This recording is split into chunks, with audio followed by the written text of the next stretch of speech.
Guys, ito yung mga huli natin, no. Malalaki na. Ito pa rin yung ginamit kong pampalutang. Yan. Yung gawa sa toothpaste. Toothbrush, no. Ito yung tatlong sima niya, 5, 6, 8 ang size. Ano, yun pa rin yung pinain natin, ito, pandesal.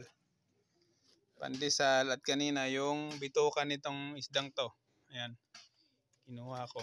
At yung bituka rin ng banak. Buhay pa. Ito pa yung kanina. So, salamat sa Panginoon. Ayan. Binta natin, Jed. Dami, oh.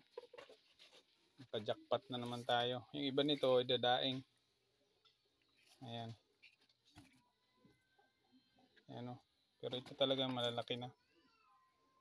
Sobrang laki na nito. Ayan, oh. 4 na piraso. Bibinta namin ng 180 yung kilo. Yung puti lang. Okay na ba yun? Mura na, no, Jed? Ayan si Jed. Ayan si Jed, oh. Nahiya ka pa, Jed. Ayan. Ayan. Ayan guys, oh. Nahuli ko. So, ayan.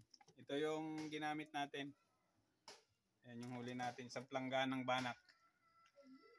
Sana maniwala na kayo sa sa vlog na to, no?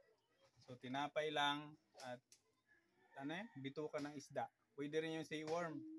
Pero yung yung ginamit namin ngayon is bituka ng isda dahil mahirap maghukay pa ng seaworm tapos tinapay.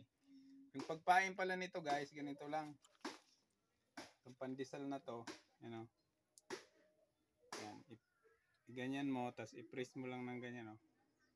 Yan. Hindi na yan matatanggal. Hagis mo na doon sa banak. So makikita mo nyo naman yung banak din sa tabi. Lumalangoy-langoy sila. Hagisan mo rin ng mga ganito, tinapay na ginanyan, ginayat-gayat. Ganyan. Hagis mo para hindi mawala. Habang namimingwit ka, pag nakahuli ka, hagisan mo ulit ng kahit gantong piraso lang para hindi mawala yung kawan niya. So yun guys, God bless. Salamat po mga kasibady.